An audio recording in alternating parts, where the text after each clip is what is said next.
TrackMania from the outside looking in has always seemed too daunting of a challenge.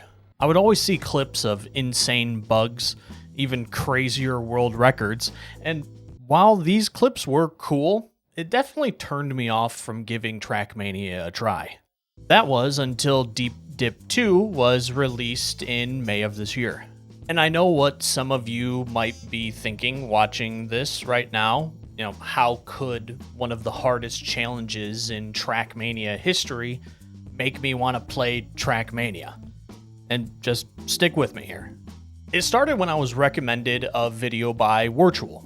It was on the first Deep Dip track, and I decided to sit down and give it a watch.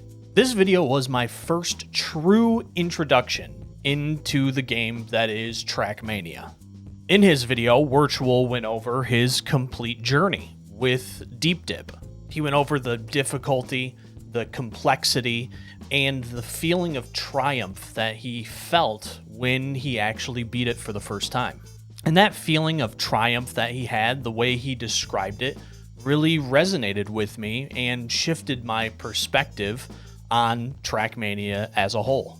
Watching his journey through Deep Dip in that video made me jump in and check out his streams when he started Deep Dip 2, which led me to watching other creators in TrackMania like Scrappy and Bren.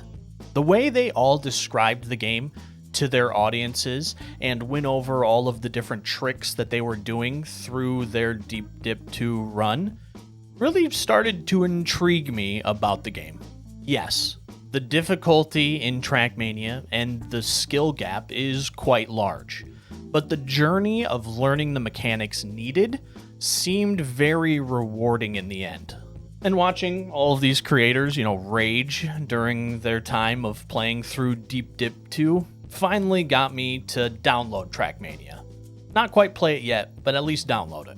I started with watching some beginner videos on TrackMania, and I started to understand just how deep this game gets mechanically. All the different cars, all the different surfaces, all the different tricks and mechanics you needed to drive those cars. All of it was a bit much, and it still seemed very daunting, but the feeling inside me changed from being turned away from the game because of those things to actually wanting to see how good could I get at TrackMania. But in the end, practice makes perfect. I can watch somebody do something all I want, but I need to actually go out and do it. So, I set a challenge for myself. I wanted to know how good could I get at TrackMania in a set amount of time. The goal was extremely simple. I just wanted to play for 100 hours, and I wanted to see where my skill level was at compared to everybody else at the end of that 100 hours.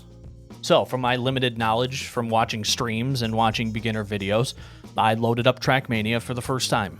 The training packs actually did a pretty good job, I would say, at giving me kind of a crash course on the game and the different surfaces, but I knew that I was going to need more. And I also was going to need plugins. As I was watching all of these streams, watching all of these YouTube videos, I did notice that a lot of these creators used a lot of plugins in the game. You see, TrackMania has a full suite of plugins that you can get through a third party, and you can manage them all through a plugin manager. And these plugins give you a ton of additional information. They give you author times, which will go into what I'm doing here later in the video. They'll give you what gear you're in. They'll give you your speed. They'll give you how well you are compared to everybody else on the leaderboard. One plugin that is extremely positive for my journey at getting better was the dashboard, because it shows you how much you're pressing on the stick so that you can do a lot more fine-tuning in your turns. And that amount on the stick actually comes into play for some of the mechanics in the game, so it helped me to learn how much I needed to press in order to achieve those mechanics. I made it 3 hours into the game just playing through those training packs, and I was already downloading plugins. I knew I was in big trouble. This is gonna be an addiction problem. Before I even got to any of the campaigns, any of the things within the game, I was just doing the training packs. When I got the plugin manager, it's like, oh, some of these plugins don't work unless I buy the game. And the game is free, very limited of what you can do with the free, but Nadeo has chosen to go through a subscription model. So it's $20 a year, which unlocks everything that you want within TrackMania. It gives me Cup of the Day. It gives me all of the user-created tracks. Like this, there's an editor in this game where you can create your own track. You get access to all those. You get access to the full campaign. Free version gives you limited. I think it's 10 tracks that you can play. You have to pay for the rest. And it also gave me the ability to use these plugins that I wanted. So for me, the choice was easy.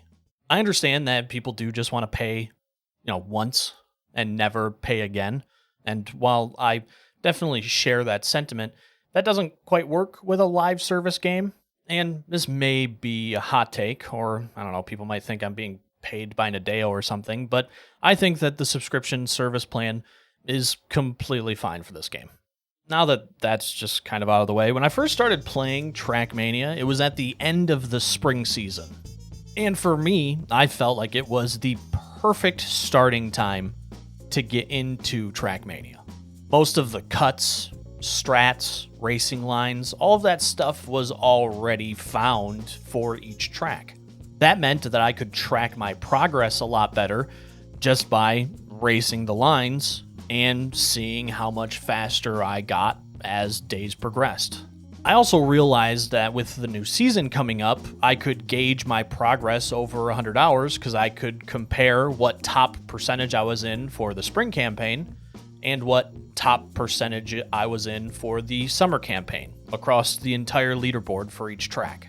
Playing through the spring campaign, though, I found that TrackMania scratches a really interesting itch inside of my brain. It scratches that like pure brain rot like itch that I have inside of my brain. The only other game that I think scratches that itch for me is Rocket League. It truly takes a special type of person, that special type of person being me, to sit in my chair for 2 hours and just work on one track nonstop. Just sit there for 2 hours doing the same thing over and over and over and over and over again. For some of these tracks, once I had gotten like my best time down, sometimes it was just doing the first 10 seconds of a track, because you have to have a good first 10 seconds so that you could snowball speed into the rest of the track that you were doing. So I would sit there just doing the same 10 seconds over and over and over again. It was awesome. The sense of achievement that I got when I achieved a time that I wanted gave me such a big dopamine hit that it became pretty addicting. And getting to my actual driving, I found there are videos showing you stuff, and you can watch streams, but there is a lot to learn in TrackMania. I mean, I got to track number 2, and I raced it at first, and then I watched the world record, and what the actual hell is that? I'm at the second track, and I'm looking up what the f*** this is. Oh, it's a bug slide. Okay. All right. Well, I find out that a bug slide is just a way on dirt and grass that you can kind of make a really sharp turn off of a jump. So let me sit here now for the next 2 hours trying to get this bug slide. Eventually getting a run that put me into the 0.2 top percent of the leaderboards, something that I am extremely proud of to this day. Extremely proud of. Or there's also this weird slide that people are doing on track 4. That doesn't make sense. What's happening here? How are they getting this much speed through a turn? I don't understand. Oh, it's no sliding and quantum sliding on dirt. All right, well, let me see what that's all about. Find out that it's just you keeping full grip while turning on dirt at certain speeds, and you kind of have to use a certain amount of turning on your stick in order to get that full grip while accelerating through the turn. Okay, well, I mean, let's practice that for the next 2 hours now. How about learning how your car reacts to plastic on track 5 when you hit this wall? Or getting some practice on my drifts in track 6. I mean, I already knew about drifting, but this allowed me to actually do it in game and practice it some. Or wood in my car on track 7. Bobsleigh on track 9. What I'm trying to get at is the campaign actually did a pretty good job at showing me different mechanics in the game. And the world records that I watched, or the videos that I watched, taught me valuable mechanics that I'll be using throughout my time with TrackMania. Did it take a bit of time to learn these mechanics? Absolutely. But the game wasn't as daunting as I thought it was going to be when I first started playing. The world records, the YouTube videos, the streams that I was watching was giving me a good introduction into those mechanics, and learning them and doing them wasn't all that bad. The daunting part I have found has come at trying to master those skills. But I don't think that that's a bad thing. Teaching the mechanics is easy, mastering them is difficult. I think that that's a good skill gap to have in games. But I also ran into some confusing parts while kind of comparing myself to the world record runs. Like, how can I not get wet tires on this track? Honestly. If anyone can tell me in the comments how I can avoid wet tires on this track, I would greatly appreciate it. Because I'm over 100 hours in now, and I still don't understand how to avoid wet tires on this track. Or how the hell do you get your car to turn like this while also maintaining all of that speed?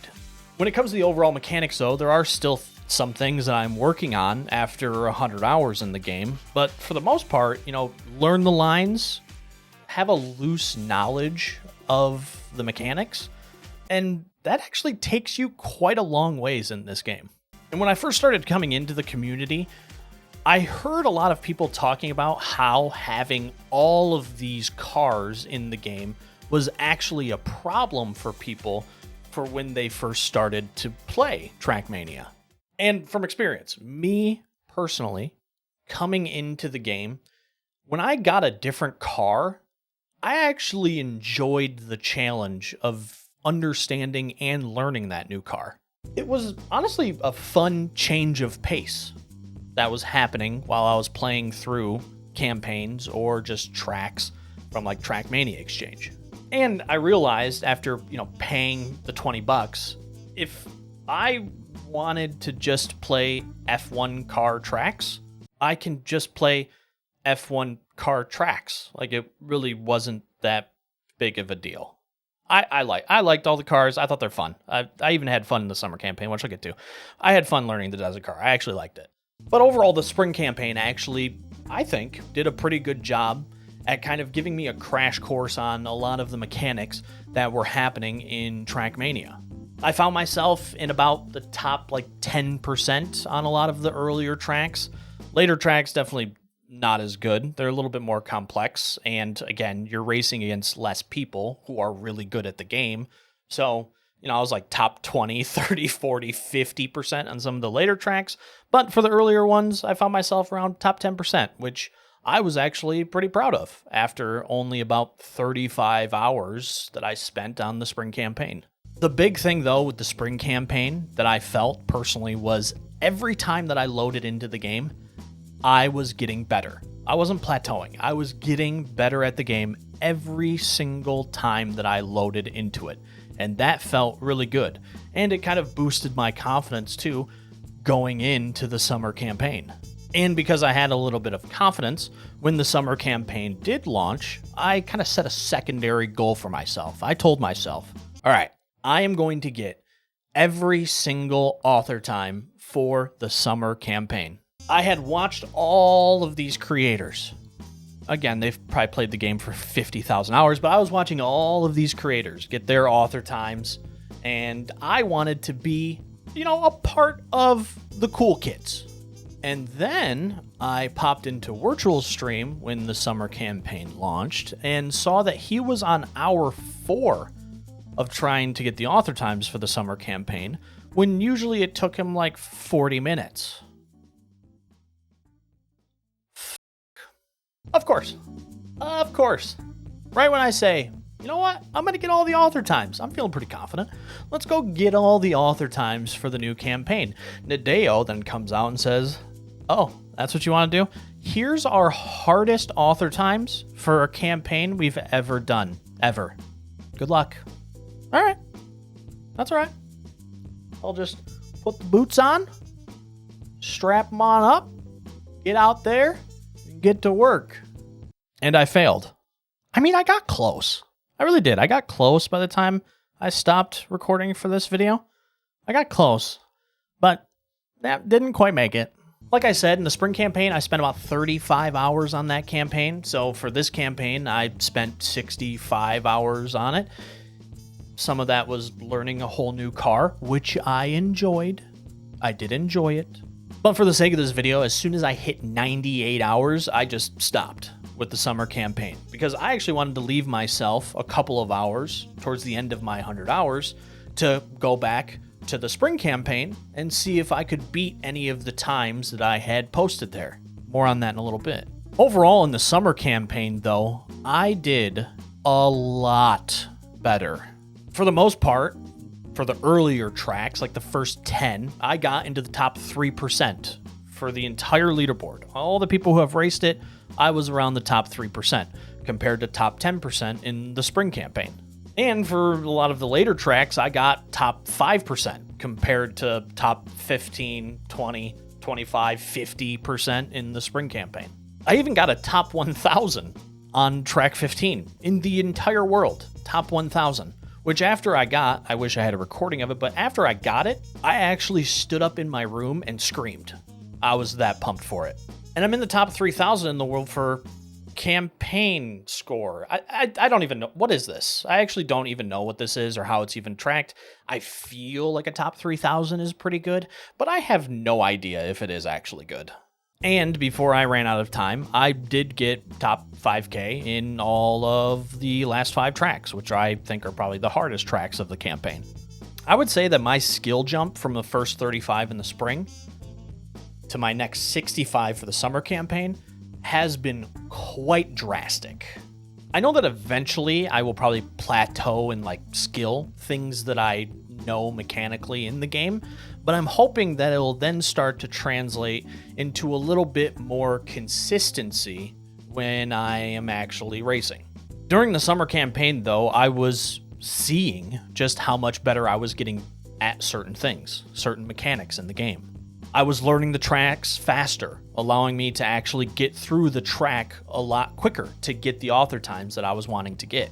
Setting up drifts into corners and knowing when to release to get an optimal line was also coming a little bit easier to me.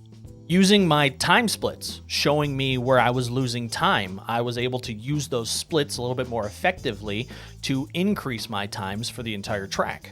And driving on different surfaces like plastic and dirt, I was getting a lot of practice on the summer campaign and could feel myself getting just that much better at driving on those surfaces. And I mean, I was just talking about consistency. Overall, during the summer campaign, I was finding myself consistently hitting the lines that I wanted so that I was able to try to push my times better. I will say too, during the summer campaign, like I said in spring campaign, I felt myself getting better every single time I loaded into the game. The same exact thing happened in the summer campaign. And the feeling of achievement that I got during that journey through the summer campaign was, again, just a spectacular feeling. That feeling of achievement. I'm not getting better at it because I'm using something more powerful. I'm getting better at it because my own skill is becoming more powerful. And TrackMania does a really good job at allowing me to focus on certain mechanics that I want to get better at. Like I said earlier, anybody can create a track on this game. So people have created tracks, created playlists that they have shared to everybody that allows you to practice certain things in the game over and over and over again. So for me, I was struggling on ice, which I think a lot of new people probably struggle with, like ice, like how to drift on ice, how to like set yourself up to maintain speed. So I downloaded a playlist of nothing but ice tracks And I played that for like 4 hours just to learn what my car is doing on ice. The game allows you to do that. So, I mean, if something is feeling too daunting, again, you can just practice that one thing over and over and over and over again. People have made tracks for it. Getting back to the summer campaign, though, I am still a little disappointed that I didn't get all the author times. And I know this is the hardest campaign that Nadeo has ever released for author times, and I probably shouldn't be disappointed, but I am definitely still disappointed. And it is something that I will continue to work on as I continue to play TrackMania. I told you all, though, that I did leave a couple hours at the end of my 100 hours to go back and play some of the spring tracks and see if I could beat the times that I put up. So that's what I did.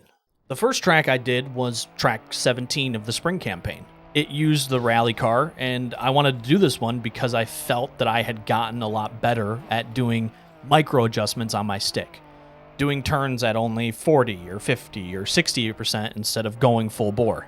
My initial time that I put up during the spring campaign was alright, but I definitely made some pretty big mistakes, so I got to work, and after 4 minutes, I lowered my time by 8/10. And that was with a couple mistakes that I could clean up if I wanted to hunt it a little bit more. So, alright, I mean, good start. I mean, 8/10 is pretty big. So, the next track I did was track 14. This was the big ice map for the spring campaign. And since I had done, hours of training on ice, I wanted to see how much I had improved. Something to add here, during the spring campaign, during my playing of the spring campaign, this track right here was one of my most played tracks. I hunted this track for about 5 hours. I played it a lot because, again, I was using it as a way to not only race a track that I enjoyed, but to also practice racing on ice. So, it was to my surprise that after 3 minutes, I improved on my time by 1/10. And that was after I slammed into the rail at the end like a dumbass. 4 minutes later, another 3/10 saved. And that could have stopped here, truly, but there was more time I knew I could save as I cleaned up some of my mistakes, so I kept at it. And I'm not kidding when I say, 10 minutes later, I put it all together for a run that I was proud of. I matched pace for my last improvement and stuck the ending with more speed, giving me a top 2% in the world. 3,600th place. Then I could improve this time. I know if I sat down and actually hunted, I could absolutely improve this time. But I don't need to. It shows just how much better I have gotten at the game since the spring campaign. I lowered my time almost a full second from where it was when I started playing. And yeah, I mean, I could probably just stop there and be like, look at that. I have gotten so much better. But I did want to do one more. So I did track 21. Because it had a bunch of obscure mechanics like wet tires on wood and reactors on water. This was another track that I spent quite a bit of time on because I wanted to get all of at least gold medals in the spring campaign. So this one took me some time to get that gold medal when I first played it. And wouldn't you know it, after 10 minutes of playing this track, I lowered my time to something I wasn't quite expecting. This run actually shows early just how much better I have gotten at drifting from when I was doing it in the spring campaign. This track has a drift in the first 15 seconds that is extremely important. And with my improvement in drifting, I was able to get 35 additional speed and save almost 7/10 on just one turn. That's it. This allowed me to carry more speed into the first water section, saving more time. Again, hitting a perfect drift at the end, allowing me to carry more speed into the end. And I saved 2.786 seconds. Almost 3 seconds in 10 minutes. I don't know what you at home think of that. It might not be that drastic to you, but for me, 3 seconds in this game That is astounding. You can't hear it, again, because I muted my mic. I don't know why. I should stop doing that when I'm recording gameplay. But I had muted my mic. But this was another one that I leaned back in my chair and screamed, yeah! Like top of lung stuff. I was so pumped for it. Was it some world record that I had just pulled off? No, it wasn't. But it was such a drastic change in skill that I was truly excited by how much better I had gotten. And the funny thing about this whole journey with TrackMania is I still haven't done a lot of what the game has to offer. I've only done one cup of the day, and it was like a later time slot, so there probably wasn't a lot of people in it. I got Div 3 and I was out in like the first 3 rounds, I think, and it was when I was like 20 hours into the game. So that's it. I've only done one cup of the day. And these are something I absolutely want to do more of, because this is how you kind of gauge yourself in skill compared to all of the, at least main player base for TrackMania. There are also a ton of different events that people put on, like Bonk Cup. That happens every week, and that is just absolute pandemonium, and just, it looks like so much fun. And even though all of those things are exciting and definitely things that I want to get to, they're not going to be the main reason why I come back to play TrackMania. The main reason I'm going to come back to play TrackMania is what I saw in the first 100 hours.